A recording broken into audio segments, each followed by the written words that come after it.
یہ جو گود بھرائی کی رسم تھی کسی زمانے میں ہوتی تھی، اب کہاں رہی؟ صحیح چیز یہ ہے کہ رسول اللہ صلی اللہ علیہ وسلم سے یہ بات ثابت ہے کہ بچے میں جب روح آتی ہے تو فرشتے اللہ سے یہ پوچھتے ہیں کہ پروردگار اس کی تقدیر کیا لکھے، اور روح جب آتی ہے تو وہ 4 مہینے 10 دن، اب میڈیکل سائنسز بھی بتاتی ہیں یہی کہ بچے میں تحرک پیدا ہوتا ہے، اگرچہ وہ تو پہلے دن سے ہی ہو جاتا ہے کہ دل اس کا متحرک ہوتا ہے، لیکن وہ روح جو اصل میں آتی ہے 4 مہینے 10 دن۔ اسی لیے اللہ نے فرمایا کہ 4 اشہر و عشرہ، 4 مہینے اور 10 دن، یہ 4 مہینے 10 دن کے قریب اس کی روح، اس سے تحرک جو پیدا ہوتا ہے، حرکت بچے کی، اس پہ ہندوستان میں پورا ایک رسم ہوتی تھی گود بھرائی کی۔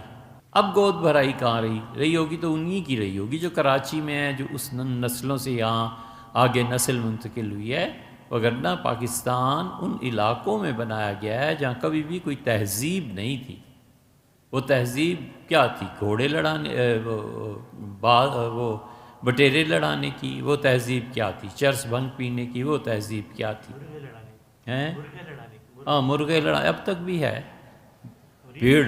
بھیڑ پڑتا ہے نا، وہ یہ ساری یہی کی تہذیب تھی، ورنہ اور کیا تھا؟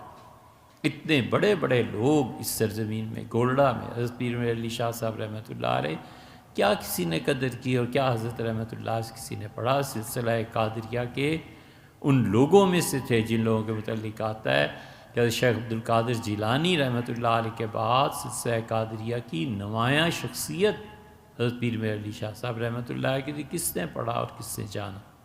تو یہ گود بھرائی کی رسم ہوتی تھی، جب دلہن یہ بتاتی تھی کہ مجھے ایسی ایسی چیزیں محسوس ہوتی ہیں۔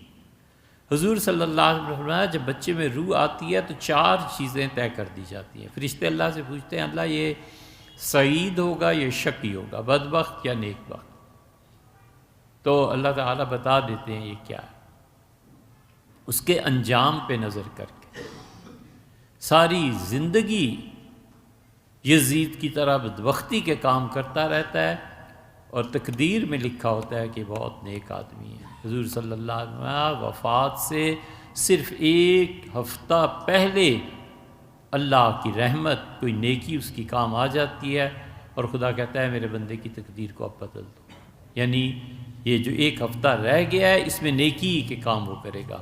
تو تقدیر تو پہلے ہی لکھی ہوتی ہے کہ یہ نیک ہے یا بد ہے، یہ جو کچھ بھی ہے۔ دوسری چیز کی عمر لکھ دی جاتی ہے، عین موت کے وقت جب فرشتے بھی آ جاتے ہیں، حتیٰ کہ اور آخری لمحہ ہوتا ہے، حکم آتا ہے کہ اس کی عمر بڑھا دو۔ ہم نے 60 لکھی تھی، اس کی ماں کی دعا اس سے پہنچی ہے، اسے 80 کر دو، 90 کر دو، جتنا اللہ چاہے۔ رزق تیسری چیز لکھ دی جاتی ہے، اور اس میں بھی یہی ہے کہ اللہ تعالیٰ کسی موقع پہ پہنچ گیا اپنا فیصلہ، یہ وہ خود ہی جانتا ہے کب فیصلہ بدلے گا۔ چوتھی چیز فرشتے پوچھتے ہیں تو ارشاد ہوتا ہے کہ اس کی مٹی یہ کہاں دفن ہوگا؟ فلاں زمین میں۔ تو رسول اللہ صلی اللہ علیہ وسلم نے فرمایا اب زندگی کہیں اور گزارتا ہے، اور جب اس کی موت کا وقت قریب آتا ہے تو کسی ضرورت کی وجہ سے اچانک اس زمین میں چلا جاتا ہے اور وہاں اس کی موت ہو جاتی ہے، اور حکم ہوتا ہے کہ وہاں کی مٹی اس بچے میں جو لوتھڑا ہے اب خون کا جو کچھ بھی ہے اس میں ملا دو، تو مٹی ملا دی جاتی ہے۔ یہ 4 چیزیں ہیں، اس پہ گود بھرائی کرتے تھے، یعنی خیر اور خوشی کی خبر اب بھی کرے تو یہ ہندوستان کا رسم و رواج ہے، یہ شریعت کی کسی چیز سے ٹکراتا نہیں۔ جب بھی نئی اقوام اسلام میں داخل ہوئی ہیں، فقہا نے اس پہ غور کیا کہ یہ ہماری شریعت میں کسی چیز سے ٹکراتا ہے؟